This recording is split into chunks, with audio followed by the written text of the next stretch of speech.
Welcome back to EHC Unfiltered. This is where we talk about training, nutrition, recovery, mindset, and the real conversations behind building a stronger body and building a better life. No hype, no shortcuts, just honest conversation about what actually works and what doesn't. Today's episode is a little bit different. Today, we are officially introducing Haylee as one of the coaches working with executive health coaching.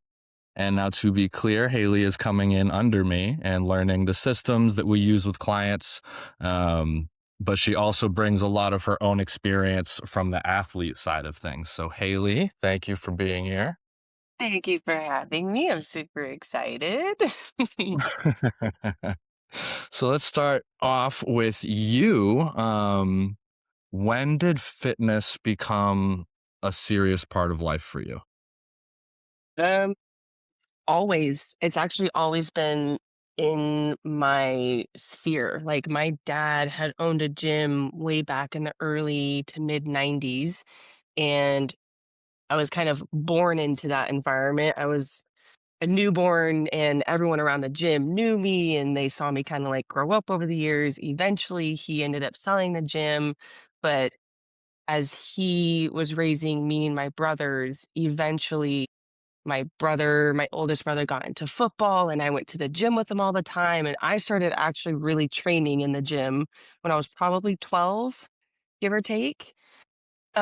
So it was always a part of my life. But it really became more of a personal focus and interest after high school. Like I was an athlete in high school. I did a lot of Olympic lifting, powerlifting.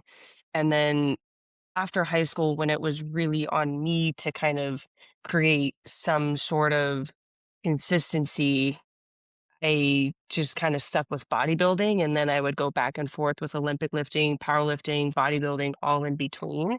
And you Um, ran track back in the day too, didn't you? yeah, that was my main sport. Yeah. So You, you had all the areas covered there.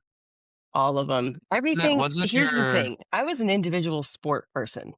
Couldn't do a team thing. So all the things I got stuck into made sense for me. Yeah, yeah, now that you point that out, that's a really good point. Yeah. Wasn't one of your parents, didn't they compete as well in bodybuilding? Yeah, my dad did. I mean, he never got into actually doing a show, but he did a few different diets to get him ready, and he never actually committed. Gotcha. But But yeah, all right, and then you were saying, when you got out of high school, you just kinda stuck with bodybuilding. How long did you do that for? really As far as, like, intense competing. Yeah, I was gonna say really intense competing esque was probably 3 to 4 years, 18, 19, so until I was about 21 or so. And ever since then, I just kind of use that as like a consistent building block for my own training because at this point, it's really easy and it's mindless. right, I just stick with that for the most part. Yeah. just because it's second nature. Um, where did powerlifting come into the picture then? Or was that just something like you wanted to be strong? You grew up around all these, guys in the gym and stuff like that, and you're just like, "I need something to Yeah. prove myself," or was it just cool? I mean, what pushed you in that direction? So I did Olympic lifting and powerlifting combination training for track and field. Okay. Like those types of movements, creating like the fast twitch muscles and lots of strength without going overboard, help build a faster athlete. And so for me, when we were doing some of the Olympic lifting and powerlifting, my numbers just kept like riding up and up and up. And so that was like before season in track and field. I actually also had quite a few injuries during the season, off and on during track and field. And so by my junior year, I had partially torn my quad right before season. And my dad and I were looking at each other and being like, I've got chronic shin splints. I partially tore my quad. I could potentially still get a scholarship, but it's gonna be, like, clawing and scratching for it, and he's like, "What's the next best thing? You're super strong. Let's just, like, try powerlifting. Let's just see how that goes." So, naturally, it kinda seemed like it was going in that direction. That's kinda how I fell into it, though. That makes sense. I mean, it's really cool though that you had all those like different avenues that are all very much related, but very much their own lane at the same time. Um, Other than I have noticed the track to bodybuilding thing Big jump. is very popular for some reason. Oh, really? For a lot of other Yeah, people? yeah. Oh, I interesting. know because I know I ran track in high school. I ran the 800, and then uh, one of my other mentors, he started off with track, and now he was an open bodybuilder. So like, I don't know what the relationship is there. Um, yeah, I've actually noticed it like quite a bit. It's not something that I think I would have guessed, but Mm. it's definitely something I've observed. So, and on top of that, you're also a licensed massage therapist. So, how does all of that kind of change how you understand the body? Well, what's funny is that all of this does come full circle. So, Mhm. I initially, before graduating high school, probably my sophomore year and going into my junior year, like I said, I was always kind of having some sort of injuries. I was in the athletic trainer's room. So when I thought I might want to go to college, I was thinking I wanted to be an athletic trainer because I was so inspired by the guy that helped me in the athletic trainer's room that I was like, this is what I want to do for other athletes who are in my position, who struggle a lot. And when I realized before my senior year that I was like, F college, not doing that at all, I just kind of lost my sense of direction. But eventually, probably when I was like 19 or 20, I was doing community college and I was going to go in the direction of nutrition and probably kinesiology, but it just felt like it was going to take forever to get there. So I said, forget about community. I ended up doing trade school because I was like, the next best thing to helping people with injuries or recovery of any kind seemed like massage. So I kind of was just like, I'll do trade school. I can do that for a year, get my license, have my own practice. And it just literally made the most sense. So next best thing to that was like licensed massage therapy. And so, yeah, just made sense to me. Just the next best thing in your way through life. Yeah, yeah, it just literally made sense. And for me, I feel like I honestly am probably I feel like it was better for me to do this from a like, as a licensed massage therapist than go the college route. I just have more freedom. I have more ability to explore and add tools to my tool belt. When you're an athletic trainer, you've got one place that you can work and one way that you can work with athletes or the general population, and that it when I look back on it, I could imagine myself feeling limited over time, you know? Yeah, I could see it being like, something where maybe down the line you might want to, like, add that into your repertoire kinda thing, depending on what direction you decide to go in, in the future. Um, but I definitely know what you mean. It's nice to have some options. Um, so, I mean, you've spent years training, learning the body. What made you want to start coaching now? As far as coaching goes, I feel like I'm ready to apply my knowledge and my experience, and especially coming from a place of having a myriad of interests and things that I have learned from. I've kind of built my own sense of balance and consistency in my own life. So I kind of feel like I'm ready to help people integrate that in their own way and find um their own sense of balance too. So I'm like, I would really like to help people feel this way with themselves in life too. So that's kind of like I'm really excited to do that. No, I'm excited for you. I'm excited to see how it goes for you. Yeah. Um, what are you excited to learn as you step into coaching? Mm, I think I'm most excited to learn how my experience is going to be translated into someone else's life and how each person is going to take it very differently. Um, I just it's gonna be challenging because, like, I've only known my own way and how my own body responds and how I feel with my own systems, but seeing that be interpreted with other people and how they apply it and what makes sense to them, what doesn't, and being able to kind of just, like, shift and change, pull things apart, refine, do this, do that, like, that is going to be exciting for me to just gather more information about, you know? Yeah, I'm excited just to have uh like a different perspective on everything, like as we go through this, as we share case studies and things like that. We do have different approaches to a couple different things, even just in how we live our own lives. Like we were talking about, you do more of like an intuitive eating strategy, whereas I'm a little bit more structured, Mhm. a little bit more rigid, I guess you could say. um So I'm excited to have different opportunities for my clients. Mhm. As sometimes it is difficult to change my approaches on things for people. Um it'll be really nice to be like, I know the perfect coach for you. Yeah, Like I was you're gonna gonna do say so well over here.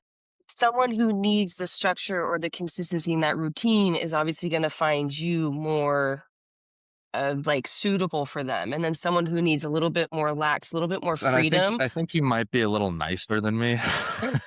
I know I'm gonna be nicer than you, for sure. Your military background did you good in some ways and not so good in others. Oh man.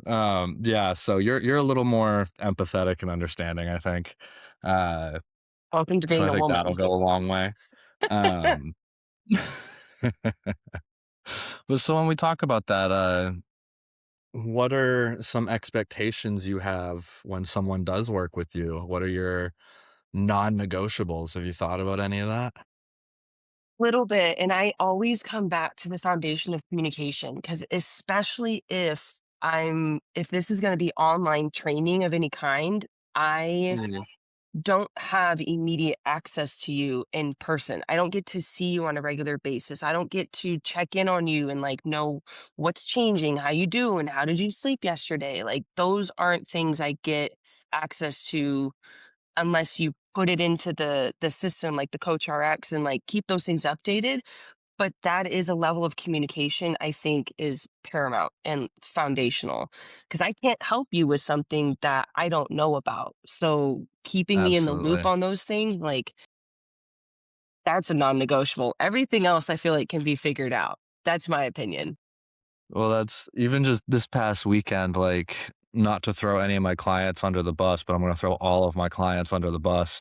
Um, I was talking to, checking in on my clients, and I have uh, one who's quickly being my rising star client, and she uh, messaged me and was like, "Oh, I had, you know, a drink or a couple drinks this day," and I was like, "You know what? Like that's fine. You told me. You don't. It's not a common thing."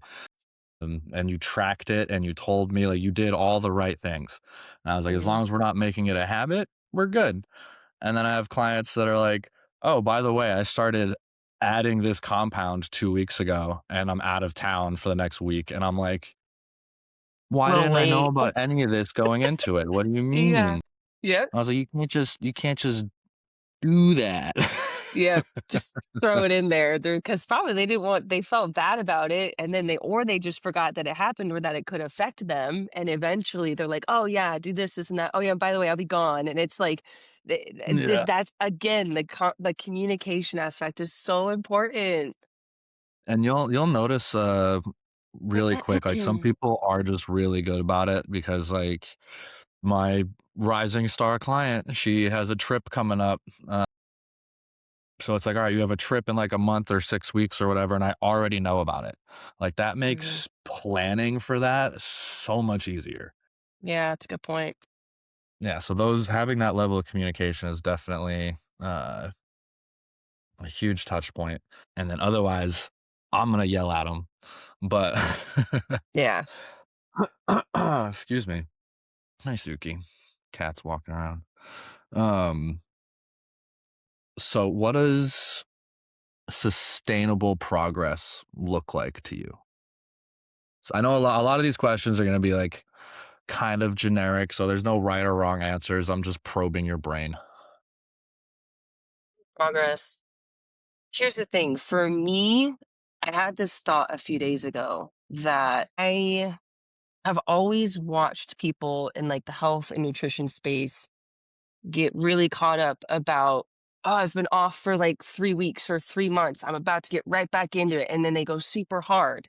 And it's hard to continue being consistent when you go super hard and try really hard to get back into a thing with all that routine. And it's like, if you fall off for like a week or like 2 or 3 days, it's okay. Just like keep letting yourself flow between some of the influxes because life happens and things change. Or you get sick or your family things happen. Like those for me, it's just having like the genuine awareness of the influxes of life and creating some consistency around it regardless. Because progress happens when you're consistent.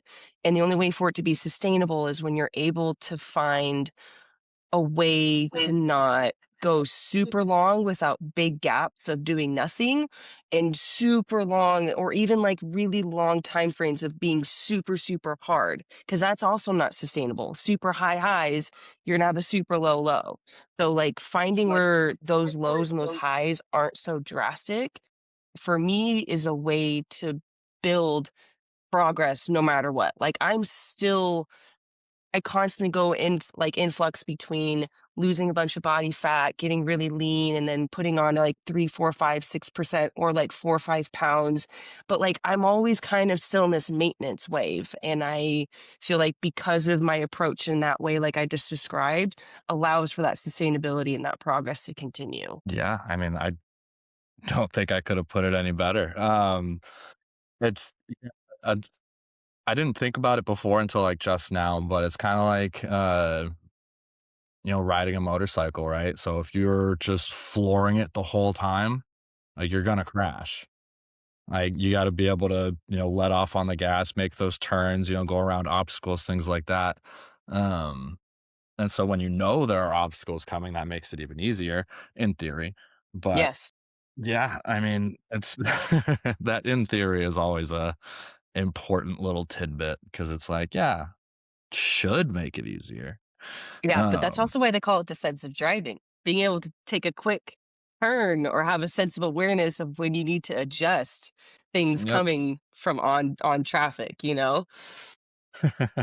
Awareness all day. So, for those listening, who is it that you are looking to help the most? Is it just women? Are you looking for fat loss clients, strength building, just everybody, sustainable fitness?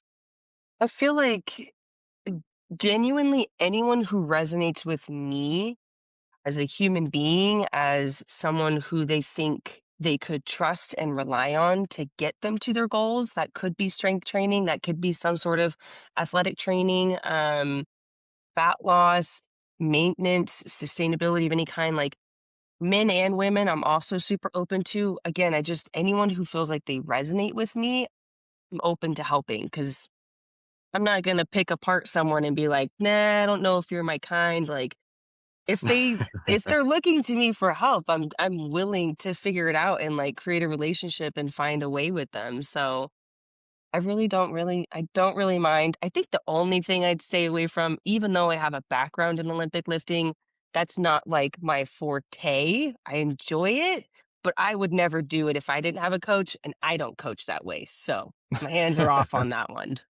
Yeah, I'm the same way. That's like I don't do like I don't have competition clients or anything like that. Yes.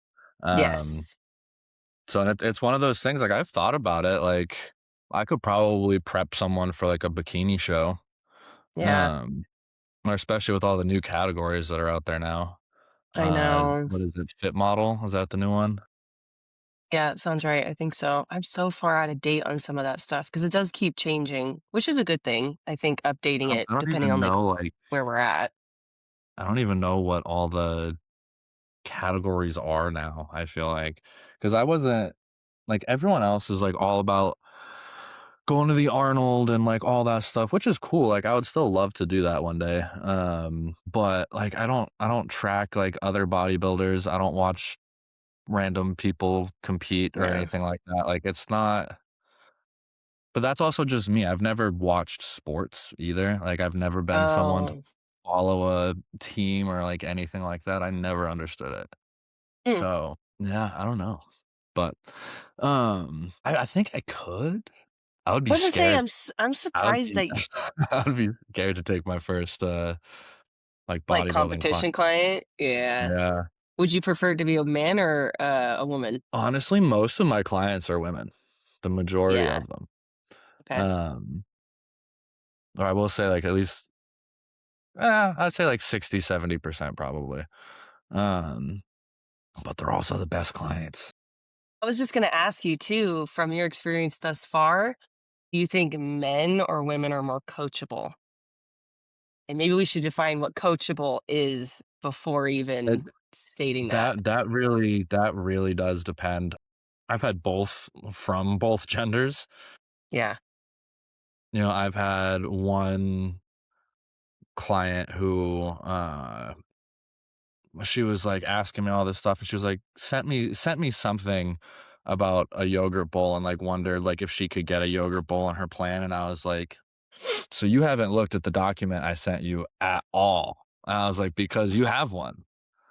I was like, "You Oh, have one in your plan." Um And there was, like, a couple other little things that I had, like, picked up on and, like, check-ins and stuff where I was like, "This just doesn't make sense," and so I finally wound up having to, like, call her out and be like, "You're like, I feel like you're lying to me." yeah. So, like, "What's going on?" And then basically, like, that was just I never heard from her again, and I Oh, was like, "I don't understand," like, it was just, like, every check-in was, like, I have one of my final questions on all of my check-in forms is, like, just an open spot for any questions, comments, concerns that people have, or, like, anything that I can do to be a better coach for them. Because everyone needs something different, and I might not pick up on it if you don't tell me. yeah. Uh, but so I always ask, and it was always, "You're amazing, you're the best," like, all this stuff, and I was like, "But you're not doing the program." Oh, oh, yeah. Well, yeah, So because if that you're not doing the sucks. program, you don't have feedback to give. Yeah, yeah. So, like, I've definitely had that. I've like I said, guys are more likely to just, like, do their own thing, Yeah. from what I've seen. So, like, guys will, like, add stuff into the program or, like, change out exercises that they don't like or, like, stuff like that, and it's like, "Why did you come to me?" Yeah. Um, but again, and the thing is, like, all of that's fine if you're changing an exercise because it's not comfortable and or it causes pain, things like that, great. Communicate that to me so that Right. we can fix it. Yeah. Um Because they'll literally just, like, change everything or just not do it, and then randomly be like, "Yeah, I've been not doing that for the last month," and it's like, why?" Uh, and then you'll have people that are, like, just on top of it. Like, Yeah. all they need is, "Here's your plan," and they execute it, and that's it. Yeah. Um, it's really all over the place, but, like, yeah, I've had clients thank me for saving their marriage, and I've had physicians as clients, and shockingly, they know less than I would have liked, Hmm. but Their application's different, but at the same time, yeah, you would think there might be a different same baseline of some things, you yeah, there know? should be some little more nutrition and exercise knowledge in there, I think, Yeah. um, but it really is just it's all over the place, Yeah, that's fair. um so you will definitely be running into a little bit of everything, I think. It'll be fun. I'm looking I forward know. to I know. it. So yeah, bring it on. Man, woman, anything, whatever you do, whatever your background is, like, I'm here for it. I think it's also, and I just thought about this, it would be really interesting, challenging in a good way, and interesting to have someone as a client who has never really had any experience in a gym or with nutrition. Because I feel like you're basically starting from ground zero and you get to help someone build good habits Mhm. rather than helping someone correct old or bad or outdated habits, you know? Well, I will say sometimes starting with a blank slate is much easier because you're like you said, you're not fixing, like, old habits, you're just building new ones, Yeah. um, which sometimes is much easier. It was even in the Marine Corps, my, uh, secondary MOS, my secondary job was being a range instructor, um, so I would teach people how to shoot. Well, it was a very similar situation to coaching. The Oh, women, for the most part, listen much better, uh, than the men, and men kinda had this, like, vibe or, like, attitude of, "I know what I'm doing, like, I know how to do this," especially people that, like, grew up hunting or whatever, and they're always the ones with some terrible habit of yep. some sort, and they just won't listen, so, that is still a little bit of a trend. I think men are just stubborn by nature, though. Yeah. Yeah. Stubborn by nature. Yes. We'll say that. It's a nice way of saying it. Hey, alright, if we're gonna start taking shots, women are much better in circumstances, alright? I know. It's fine. Uh, We all have our things. I get it. oh, man, but this was a quick one, nothing too crazy. I just wanted to introduce you. Haley is also going to be my co-host moving forward. Yes. So we are going to start having episodes bi-weekly for the time being. And then we'll kind of just see where it goes from there is what I'm thinking. Yep. Um, and we'll figure it all out. She might be there for a couple of my interview episodes if she feels like it. She might not. We'll see what happens. But Yeah. if you got something out of this episode, take one thing from it and apply it. It's very easy just to take one small thing and apply it. All right. Consistency beats extremes every time. Just like Haley was saying, don't run yourself into the ground, but you have to get up and move your body. Thank you for listening. This has been EHC Unfiltered, and we will see you next episode. Thanks, guys.